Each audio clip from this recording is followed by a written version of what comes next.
Hello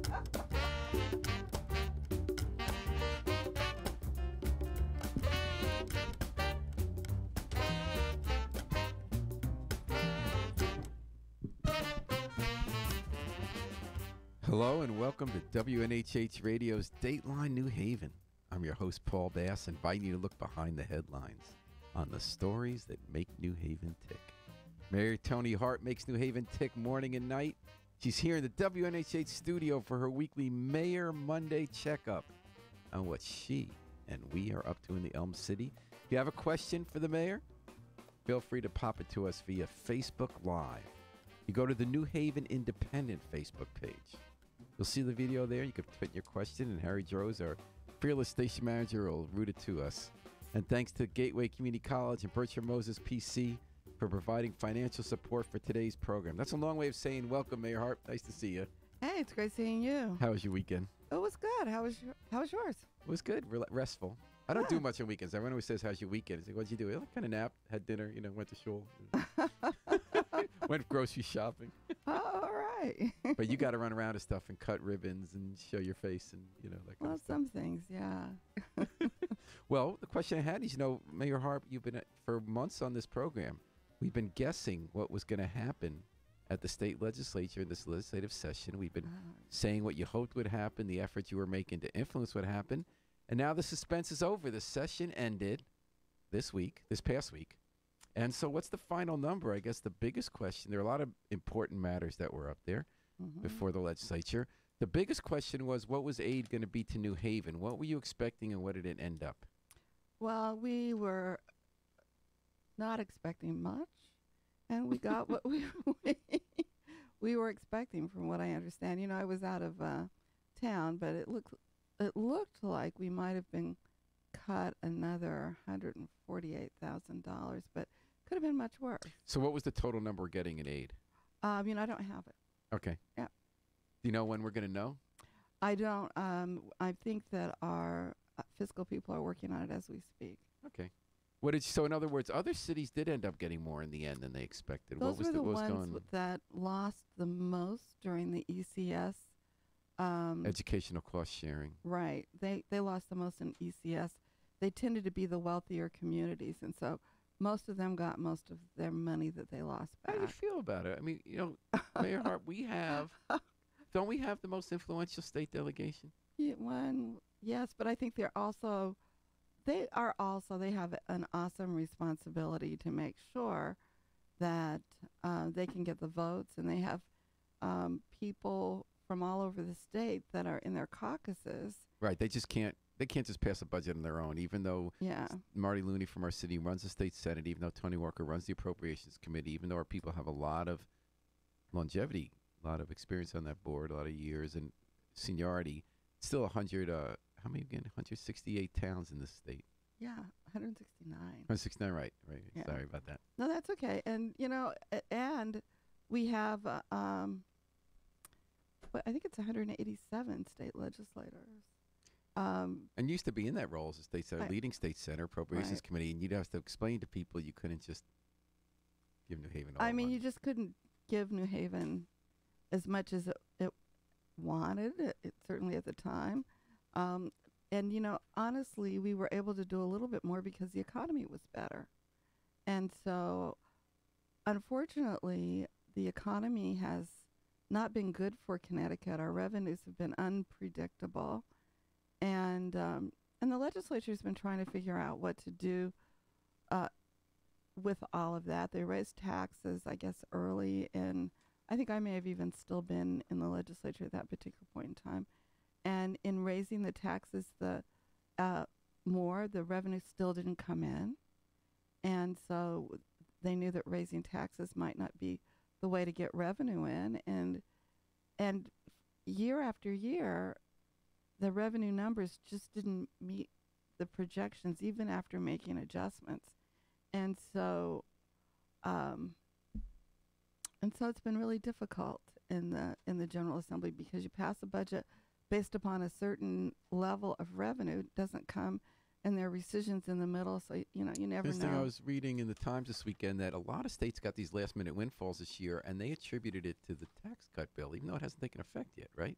They said because of the Congress's tax bill, the states got a lot of money was passed as sort of hidden tax increases on state. Yeah, and I think that a lot of people um, ultimately wanted to do what they were going to do this year. Evidently, we're not the only state that got a windfall. But in trying to correct for the problems that we had previously with revenue, it made the resources that we got hard to tap, given the makeup of the General Assembly. Mayor Harper, what was your overall feeling on the session? How do we make out? I mean, we didn't have a lot of major asks. Some of the things were passed. I was really disappointed about the Tweed bill. Tweed New Haven Airport. That's where you really poured it on at the end. You even got Right. a Democratic, the leading gubernatorial candidate, to come here and support your quest to change the state law so that you could pave more of the Tweed New Haven runway that you believe would make the difference in getting commercial air service to places like Chicago, D.C., and Florida. It didn't happen in the end, and that was a case where New Haven could have made it happen, right? I mean, if our legislators wanted that to happen, it would have passed, correct? Yep. Why do you think it didn't? Well, I think that I think that they wanted more time. What they said to us, and I'll just tell you what they said, is that they had asked us to have community involvement.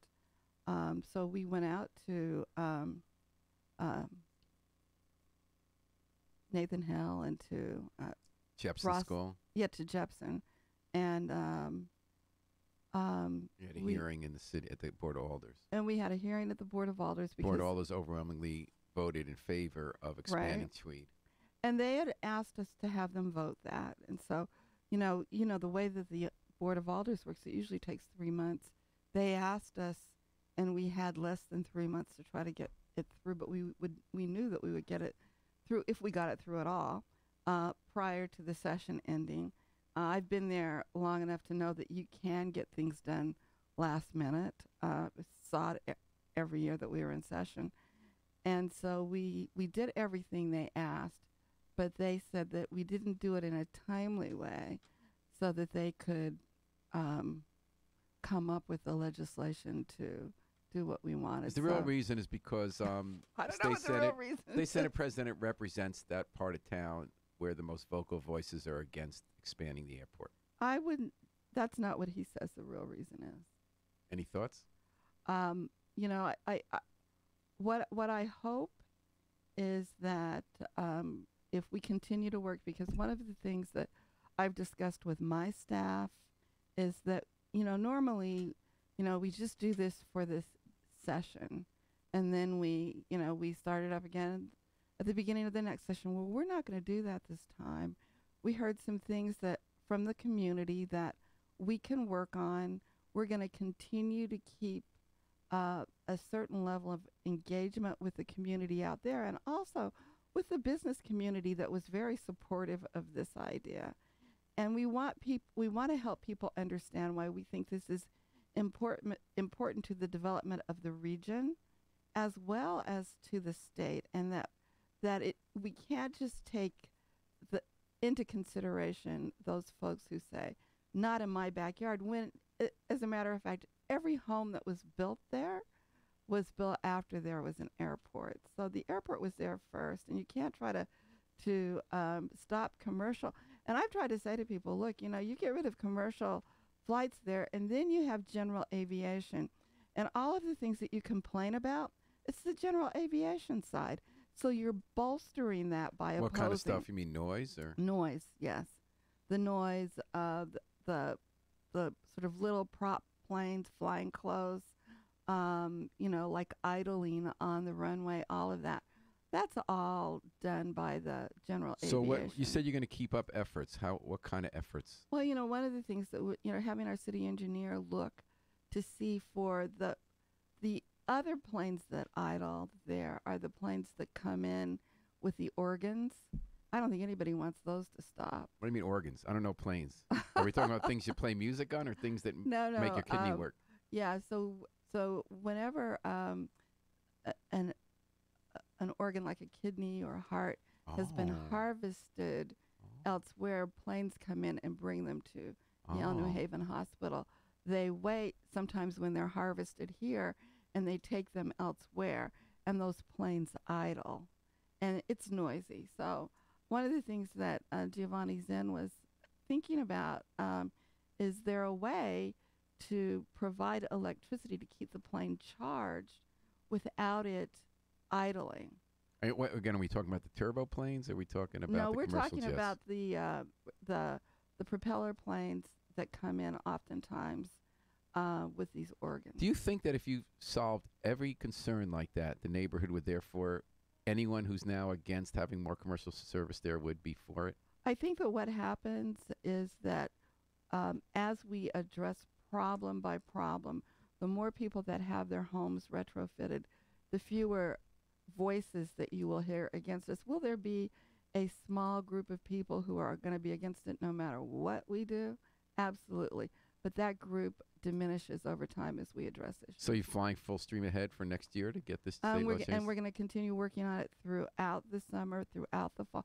We're not going away on this issue. And we're also not going away on Mayor Monday at 103.5 FM, live streamed at newhavenindependent.org. We're here with Mayor Toni Harp for her weekly checkup of what she and we are up to. And Bob is calling.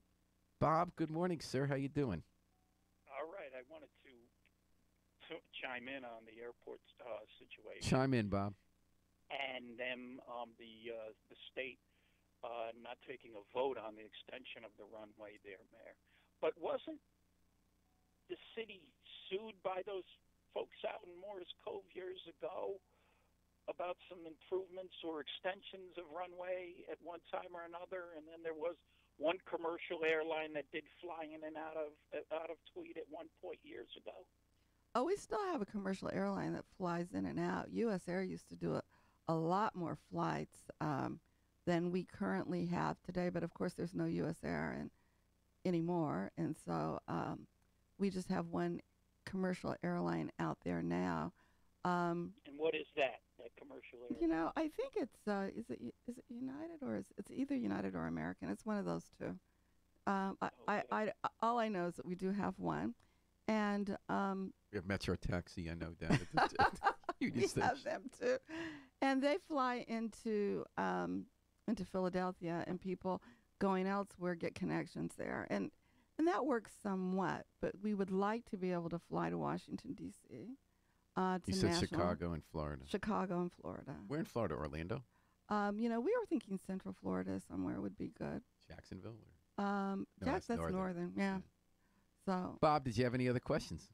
Yes, I did. I want to go back to the issue of New Haven schools, Mayor, and the closing and possibly layoffs of city teachers or whoever in the school system. Where does that stand now, and how much of a deficit is there? And I'll listen to your response. Thank you, Bob. okay, thank you. Right now, you know, my budget adds another $5 million. And what we've For been the schools. for New Haven Public Schools, they wanted another 10, but even with the 5, they still have to find a $15 million savings. And so one of the things that we're looking at is whether or not we can close some schools. Of course, and those would be schools that don't have, that are not fully student, if that makes sense. In other words, that they could take on more students, they have more staff than they possibly need. Or if there was a school that may be having some concern from the State Department of Education.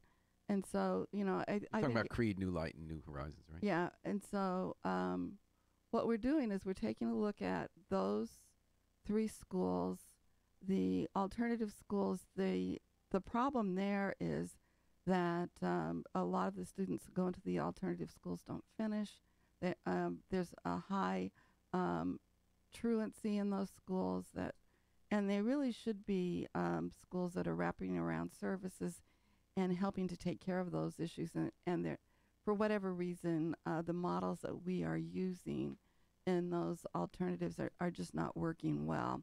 And then on Creed, we've just been, there was a finding by the State Department of Education, and they want to fine us for not having an adequate number of students from diverse backgrounds and suburban students in Creed. So it's at about 8% now. It's supposed to be at about 18% and has frankly never been there. So if we just close the school, we still get fined?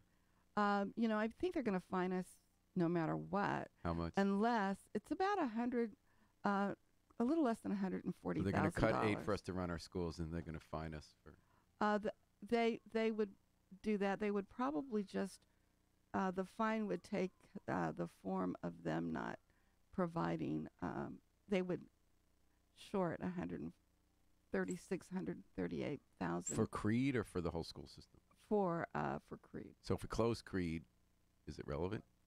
Well, one of the reasons that we think that we need to close it is that there's been a real difficulty in meeting those numbers. So even if we kept it open, we would probably have the same problem next year. One problem we're not talking about on the board, Ed, I haven't been noticing any conflict on the board. I'm not talking about everyone agreeing. People don't agree all the time, and there'll be, a lot of hard feelings when you make painful cuts. But I'm not seeing the same kind of infighting on the board, personal attacks. I see the new superintendent taking charge, and I see the discussion really focused on the issues and the tough decisions rather than personalities and politics. Is that kumbaya, fake view from the outside, or is that what you're seeing on the inside? No, I think that we are really trying to make it work as a board of education. We on Saturday we had a retreat. Yeah, how'd that go? I thought it was really very good. I think that as we set our goals and objectives, I think that we all think we know what they are, but as we make them concrete and we all agree to buy into those goals, objectives, the mission and vision, then there's going to be less need for us to have these internal sort of like in the Middle East, everyone privately knew what the final deal was for 20 years, but they fight so much that they never get there. Yeah, and I think that we have. Glad you can get there. We think that we can get there. What I'm seeing is that a lot of people who had concerns about folks that hadn't gone through the education system and had almost every single job, was a principal, was a this, was that. Dr. Burks has gone through the system. So those folks who would automatically not respect someone who didn't. Gotcha. You've never been like before. It's like if you never taught in the classroom, who you tell me how to teach in the classroom. Yeah. Kind of So I think that she comes with that authority. All right. Now, back to the state, Mayor Tony Harp, there were some goals we'd had for years that our legislators did succeed in passing. We protected Husky Medicare and Rainy Day Fund at the state from some cuts that we were expecting. The Westville homeowners did get money for sinking houses through Pat Dillon, the state rep. Mm-hmm. The Dreamers, the children of undocumented immigrants, did get access right to state financial aid for college. That was something to try to have for a few years. Then we got some others that didn't get over the finish line that New Haven legislators were champion. That was instituting highway tolls, legalizing marijuana, raising the minimum age, and something you were minimum wage, and something you were personally involved in, getting permission for MGM to compete to open a casino in Bridgeport. Were some of those in the category of stuff you're going to keep coming after, like Tweed, that it takes years to build support for? I think so. I think that it was a short session, an election year. It was a short session. It's an election year, and oftentimes things that are controversial are not taken up during an election year. Ms. Clarity's one of the Republican legislators that said her biggest accomplishment was stopping tolls. I don't know. I mean, I did go to Cambridge last week, and we went through those tolls. I mean, the only reason that you knew there were tolls there was because you saw these this apparatus hanging, and I guess looked like cameras. But there was no other way that you would have to stop know. at toll booths. Yeah. You'd have to stop. So at we're toll leaving all booths this anymore. money on the table. The people not from Connecticut driving through don't pay tolls till they're in New York or till they're in Massachusetts or Rhode Island, right? And we don't have the money to maintain our infrastructure. So I mean, what are we doing? Are we shooting ourselves in the foot? It seems like it. everybody. What were you doing up in Cambridge last week, Mayor Hart? I went to. We're trying to get a Harvard fellow who's getting a doctorate in education to come and work for us with our Board of Education on governance issues. So just to take us to that next step, we started it on Saturday, and then to just keep working with us over the next 10 So months. why did you need to go to Cambridge for that? Oh, because it was required if they're going to let us have one of their. Oh, they pay for it. Yeah, well, more or less. I think ultimately we have to contribute. So. Okay. Yeah. Do you ever go anywhere for fun these days? I'm hoping to maybe in the summertime, but not lately. You don't have a re-election this summer. No, so And it turns out you're not running for lieutenant governor or I governor. know. So you might have a week. I might have a week or even 4 days. I would take that. Speaking of governor, lieutenant governor, New Haven, everyone was urging you to run for lieutenant governor.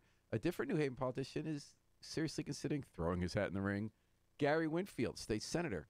Yeah. He's told me on the record, he said, yes, I'm very serious about possibly running for lieutenant governor. He's got only like a day or two to decide, right? Because this weekend coming up is the state Democratic convention. Unless you're listening to the show on reruns next week. What do you think about that? Well, for whomever wishes to take on that role, I wish them luck. Well, Eva Bermudez also wants it from Newtown. Do you have a favorite in the race for lieutenant governor? Well, you know what? Gary's from New Haven. I would support him if that's what he wants to do. But I always thought it happened a little differently. I thought that this was something that was done in coalition with whoever the person wouldn't just be running, that you would be a running mate of someone. Well, I thought we've seen both. Yeah. So when Ned Lamont and Dan Malloy ran, they each had a running mate in the primary. They had Mary Glassman and Nancy Wyman. But isn't it true that until November they run separately? In other words, at the convention, when they endorse a candidate, I'm getting the word right, rather than endorse than nominate, or is it nominate? They pick some of the conventions separately for lieutenant governor and governor. So you often get people who aren't together, like Bill Curry and Joe Ganim. And then if there's a primary, which there will be for the Republican side, they get chosen separately. But in November, you vote for governor and lieutenant governor together, correct? Yes. So it does look like it's not going to be in either party this year, although for the independent ticket of Oz Griebel and Monty Frank, Republican and Democrat fusion ticket, they're together. But I think they're running separate. Like the Republicans, Aaron Stewart, who I always thought was going to be their strongest candidate for governor, didn't have the support within the party. So she didn't run for governor. She decided to run for lieutenant governor, but she didn't get the nomination. She's seen as a moderate. She's pro-choice. She's in the city. She raised taxes.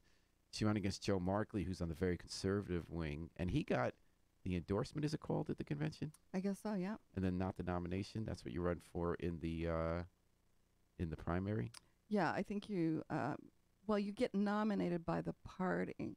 At the convention. At the convention, if there is and so you're nominated, and technically you are also, you're not really endorsed by the party, because then if there's a primary. If you win the primary, what is that called? You have the nomination, right? You have the nomination. So the Republicans are fighting for every race. They're going to have something like 6 to 7 people in a gubernatorial primary. Wow. And 2 of their leading people, these self-funding hedge funders, didn't even go to the convention. They say they don't matter anymore.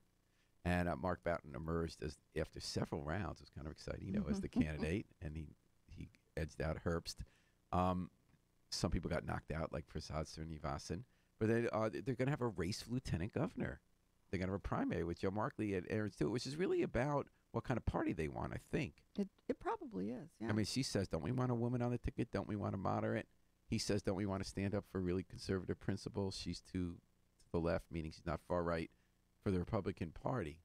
But are we going to see that, Eva Bermudez and Gary Winfield? Or what do you think? They're just going to let it? I think that they have very similar views, to be honest with you.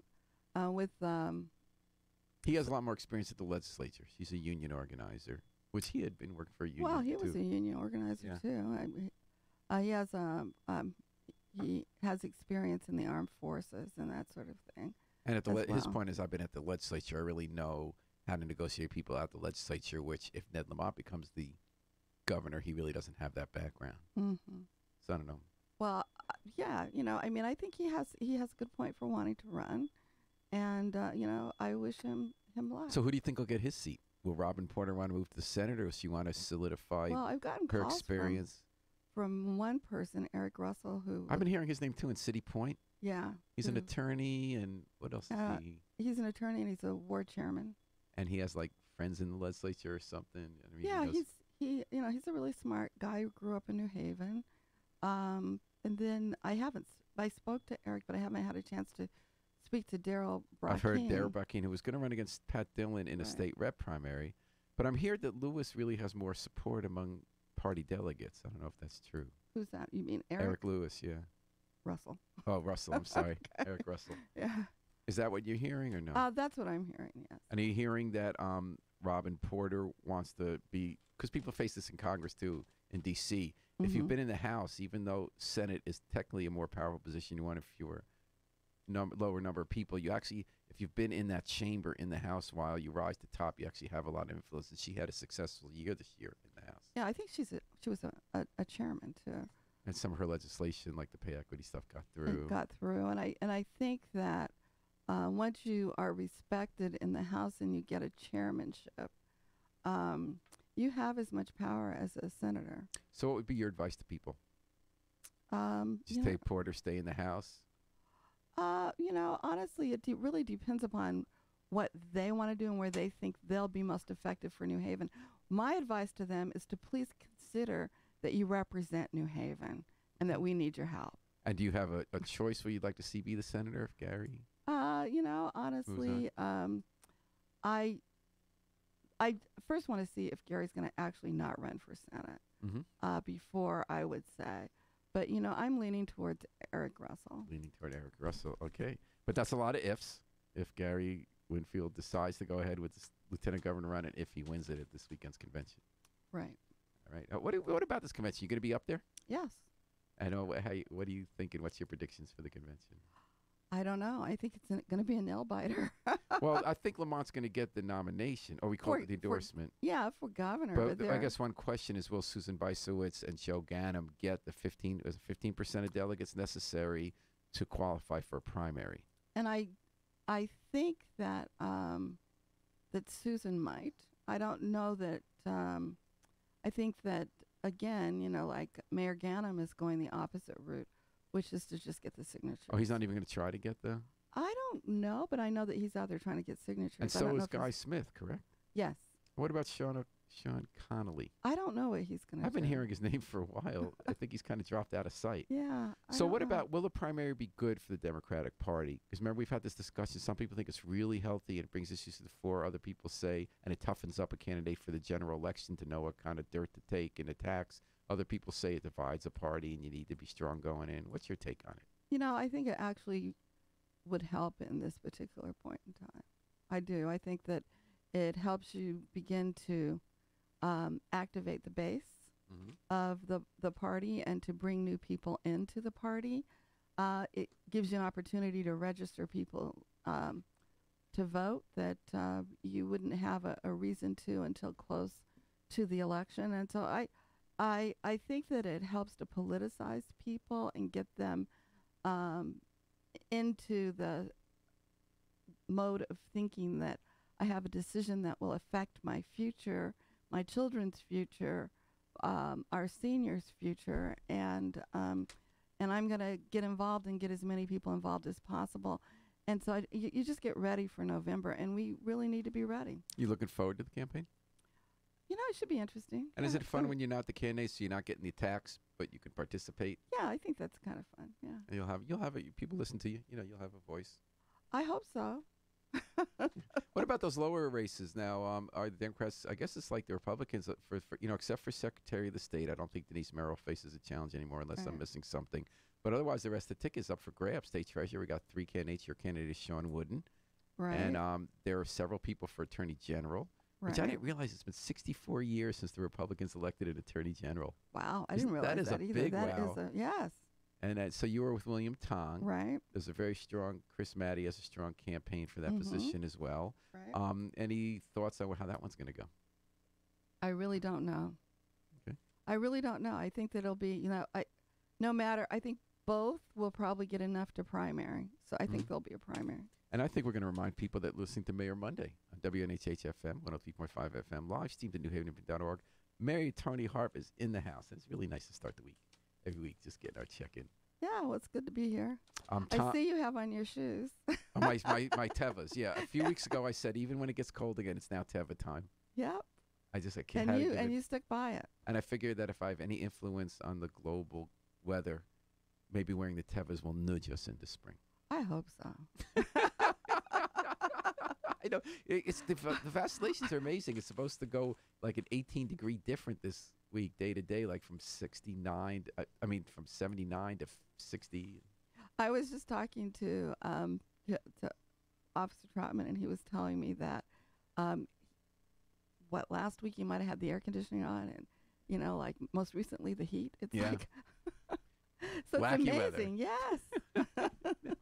Tom has his questions. He emailed them in.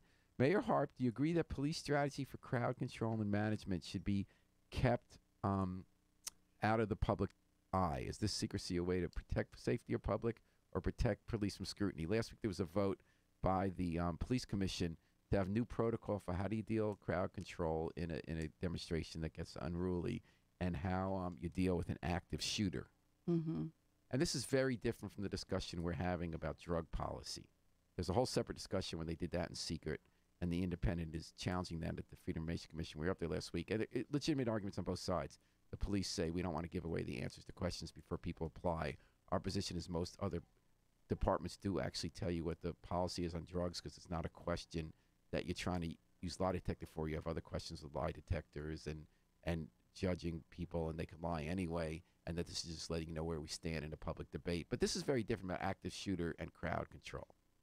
Yeah, I think that, you don't want your active shooter to know your strategy for getting hey, if you want to get away from the police, this is what you got to do.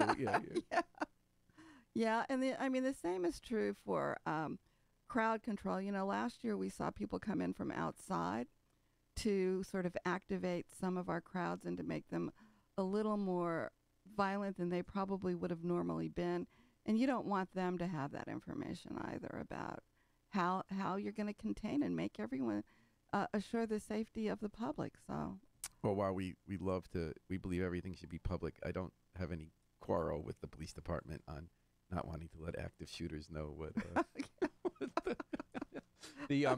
Talking about police departments, boy, that was some story out of Yale last week. It went viral, national story.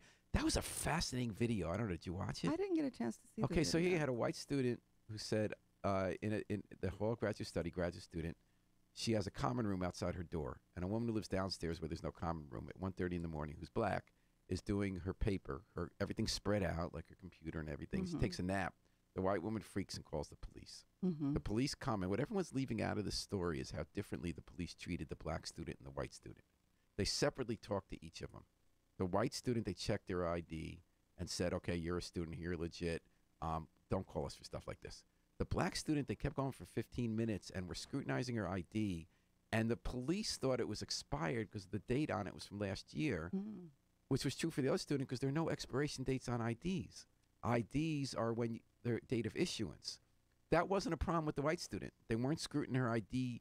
They weren't questioning as much with her about whether she belonged there. They were outside the dorm room with the black student. She let them in with the key. Her name was there. She was a student sprawled out at 1:30 in the morning working on a paper. And they kept her there 15 minutes questioning whether she was legit, talking about, they harassed her. What's wrong with your ID? How did you get in that state?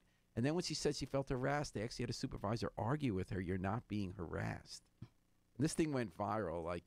They say, why? And white people, a lot of them said, well, gee, the police is doing their job. What if someone was in there stealing? They had an issue recently. Let them do their job. And everyone I know, black, says, do you know what it's like that you're always considered illegitimate and you're asked questions the white students aren't? And this person so clearly was there that you could find rules that say you have to ask everything, but you don't have to ask everything, to wit what happened with the white student. And that you just wonder if they care about having black and Latino students on their campus. Any thoughts from you? Well, I think that these are some of the things that these are the little slights and the little differences in treatment that, that African Americans if you are raised in this country. Unfortunately, I was having a conversation with my son yesterday, and we were talking about something similar, and he said, well, I grew up in this country. I'm used to that. And it's unfortunate because we shouldn't have to be used to it.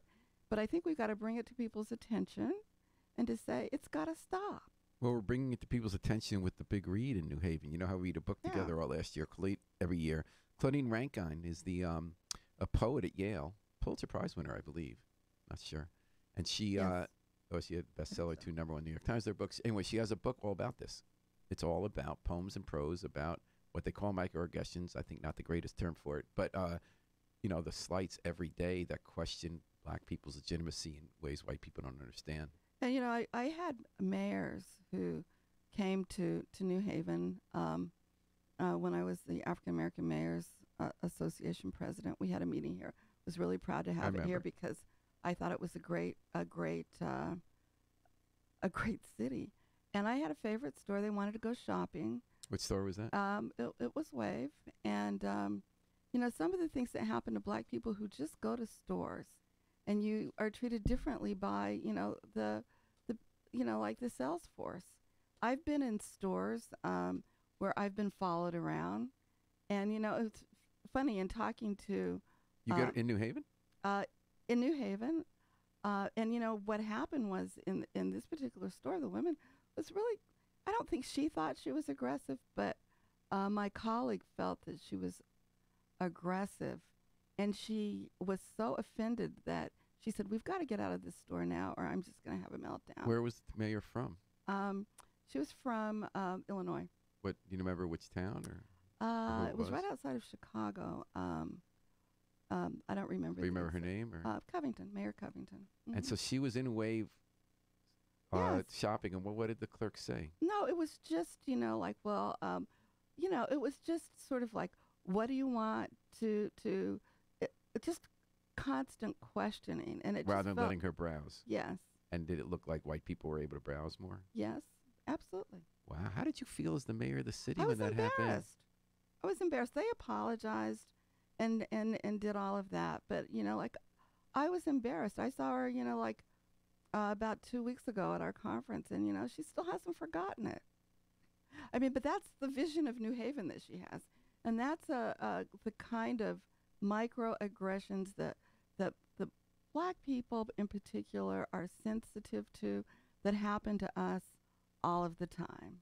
Were you thinking of that when this happened at Yale last week? It occurred to me that I didn't realize that the 2 students were treated differently. Yeah, it was only the Independent. None of the other coverage focused on that. I called them up. I said, did you check the white woman's ID? Yes. Was there any problem? No. How come they didn't have that same question about expiration? They said she used other methods, meaning not as many, to confirm every aspect of the ID. And, and I think that often we just assume legitimacy of white people and don't have that same assumption for black If you don't mind people. my asking, don't answer this if you're not comfortable. Sure. When's the last time you were harassed at a store in New Haven? I've had people, and not so much in New Haven, but I've been in stores in the mall and had people follow me. Milford? Milford, yeah. How recently was that? Probably about 6 or 7 months ago. I mean, Wow. people still do Wow. that. And Can you imagine if you're running for and- governor and they stop you? Oh, my God. And the truth of the matter is, like in talking to the officers who I work with, they say that a middle-aged African American woman is not the person who typically is going to be the shoplifter. And that, if you look at who's arrested, it's not Tony, us. you actually don't dress down either. Well, neither did Mayor Covington. How was she dressed? She was dressed beautifully. Like suit? Or Yeah, she had on a suit. She had on leather boots, and she had on a nice coat. I mean, she was dressed beautifully. Wow. But, it's just, and, honestly, I don't think the people at the Wave, even the lady who did this, understood what she was doing and that it was Did you talk to Phyllis, wrong. the owner, or no? I got a letter from her, and she apologized profusely. Wow. Ooh. The story I always go back to think about, I know I shouldn't have brought this up because it doesn't matter how you dressed, But I think one day, State Supreme Court Justice at the time, Fleming Norcott, who lives in New Haven, I think he might have been dressed down while he was driving his BMW, I think it was, to the car wash on Whaley, and the police stopped him. My goodness. Yeah. It happens. And I think it's just something that we white people can't understand. You just can't understand it till you live it. And I think that comes to the fore when these incidents come in the news. It's, it really doesn't happen to everybody else. I don't know. It might happen to other, distinctive racial groups, but it I happens find to it so black people all the upsetting. time. I find it so upsetting. And, it was really interesting. My son and I were talking about it over dinner, my Mother's Day dinner yesterday. Happy and he Mother's says, Day, Mom. I'm a black man. I'm used to it. Because it happens all the time. Well, just on Mondays do we have Mayor Monday. 103.5 FM Live Studio Independent. Though we do play it other days, so you can hear it often. Forever, actually. Go anytime you want to listen during the week on our podcast and on the Facebook Live. Switching gears big time. Okay, we're still considering the city budget. We haven't this till the end of June to pass it. Right. And a big part of the discussion is over whether we float pension obligation bonds, whether we borrow $250 million to shore up our pensions, which are underfunded. Your administration wants to do it. There's been a lot of skepticism. Last week at the last public hearing, that tended to be the big issue. I know when the tax increase people care a lot about, but people were really skeptical of it, including the Financial Review Board, the FRAC. Any updated thoughts on this? Any new information or new perspective? Well, I know that we have been looking around the state for cities to determine their experience with it. I think that what we will do is to continue to collect data on it. We're hoping that we'll be able to do it. I think it solves a lot of problems for us. I know that there are those who believe that it's risky, but pretty soon our pension payments are going to be crowding out our ability to provide services. And we've really got to do something about that. I'm getting a little dangerous territory here. I read a story yesterday in the Times Business section about the new trend is going to be GDP bonds, bonds that are tied to the gross domestic product. New Haven's Robert Schiller writes that column in the Sunday Times. He's from the School of Medicine, regular column.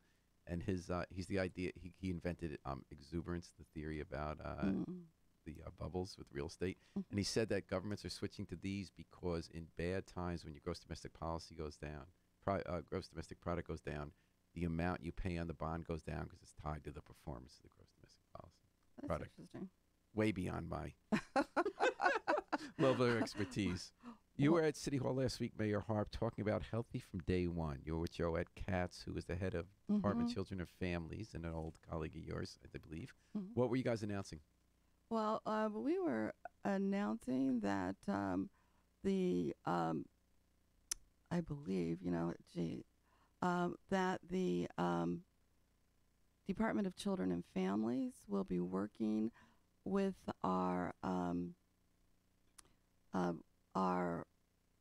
some of our behavioral health organizations to assure that we make sure that our young people, our babies, are born healthy, that our mothers are healthy, that we deal and that we provide the services that are needed for.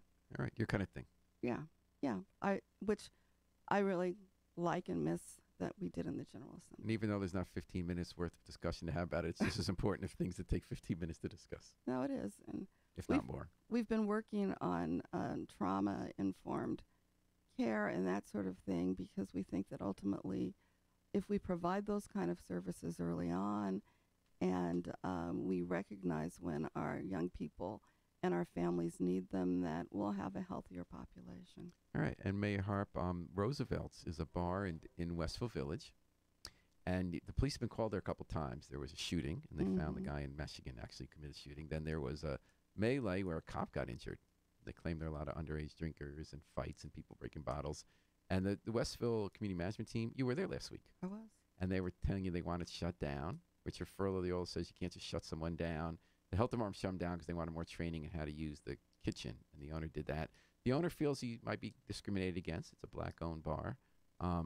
He says that the incidents have been exaggerated, but he's heard what neighbors say. He's no longer going to serve beer in bottles, so you can't crack them on someone's head.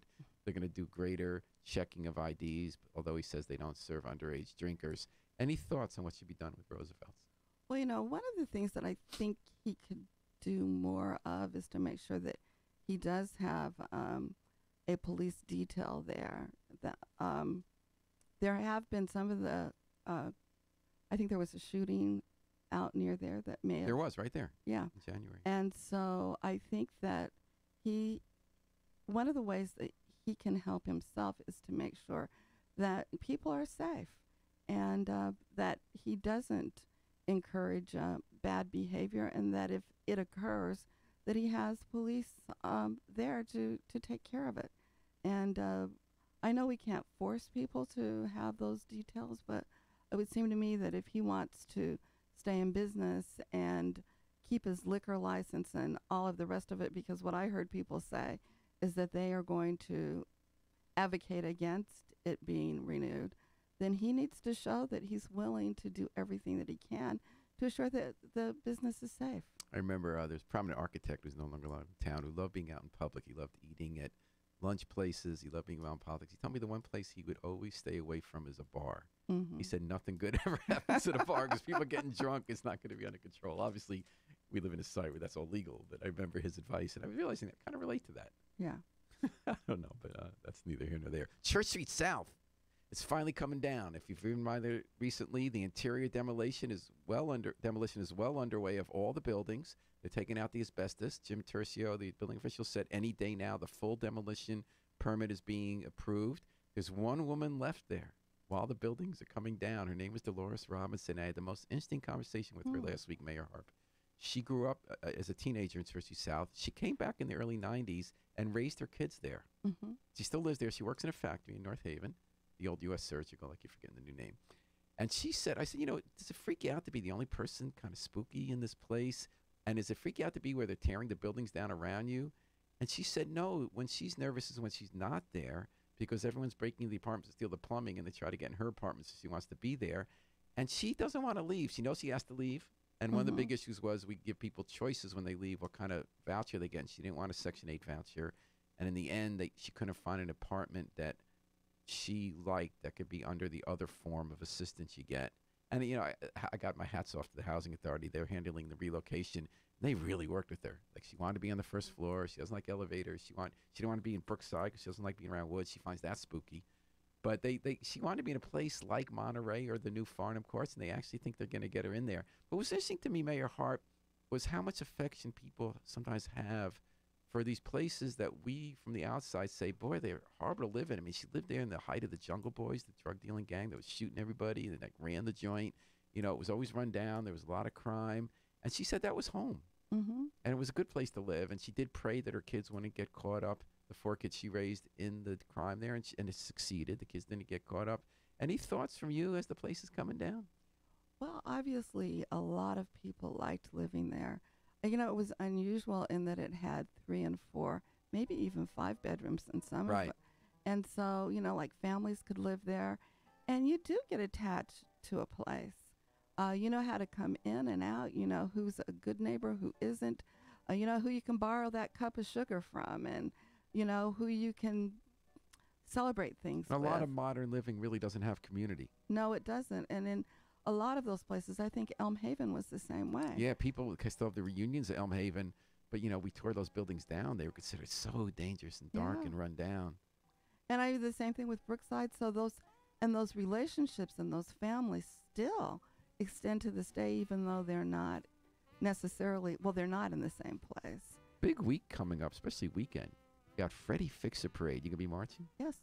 I'm so bummed I'm going to miss it this year because it's Jewish holiday Sunday, Monday. Oh, Called I'm Shavuot. sorry. Going to miss the convention. Going to miss all the stuff. It's okay. Oh, Or Keisha yeah. Ricks will be there for the Independent Guys. I love the Freddie Fixer. That's the best It's event. a lot of fun. Yeah. River Fest, Q River. happening. Uh-huh. Hillary Clinton's coming to Yale. You going to see her when she's here? I probably won't actually. Why? Unless I'm, unless I've got to check my schedule, but I hadn't really. Well, you're going to be at the Freddie Fixer when Yale does its class day and she speaks. Oh, well, then I guess I'm not going to miss her. You I love, mean, you going to love miss her. Hillary Clinton, who used to see during the campaign, but Freddie Fixer comes first. Absolutely. You're voting for and Freddie. Tom Joyner. Tom Joyner, right? He's going to be Grand Marshal along with John Austin. Yeah. That's cool that he came back. He had such a good time. He's coming back. He's great on the radio. He that is, guy. and he loves New Haven, so something's As happening do here. we. And any predictions last minute for Democratic convention? Well, I think that Ned will win the nomination. And you said you think Susan Biswitz will qualify for a primary. she'll qualify, and I think that Joe Ganim will qualify as well, and perhaps Guy Smith will. I'm not. Well, he's really not going sure. for delegates. He's going for petitions. I know it. Both he and Ganim are. So we're going to have a wild political year. And I In the think good sense. that Tong and Maddie will both qualify, and we'll see what happens on the treasurer. All right. Well, Mayor Harp, I'm not going to see you in here for a long time. Next week is the Jewish holiday of Shavuot, Oh, so okay. we're not going to have a show next week. You might be listening to a rerun now if you're listening to it next week. Just mind bending the time there. The week after that is Memorial Day. Oh, that's right. So we'll miss you. See you in 3 weeks. I hope a lot of great stuff happens in the city in the meantime that you could tell us about. I hope so too. We're the greatest small city in America, so it must happen. Well, My we're head's still done. spinning on that wave story. Really. I don't know why. I guess it's not unusual, but still, mayor.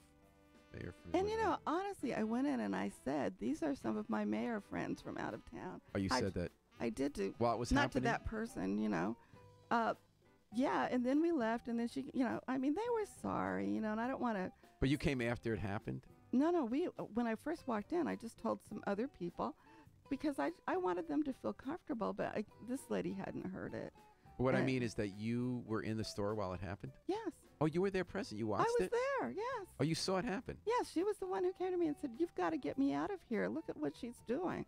and you saw. And what happened while that was happening?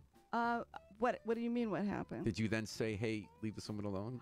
Look, she just said, "No, just get me out," and so we just walked down to some other stores. And then you walked back in to talk to them later. Well, I called them back after we came back, and I let them know that there was a problem. Wow.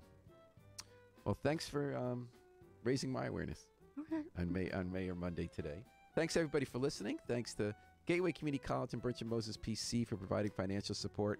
We're going to take it out with the Afro-Semitic Experience performing I Wish I Knew How It Would Feel to Be Free from the group CD A Plea for Peace. We know what it's like to be free. We just got to remember to book our flight here on WNHH, New Haven's home for community radio.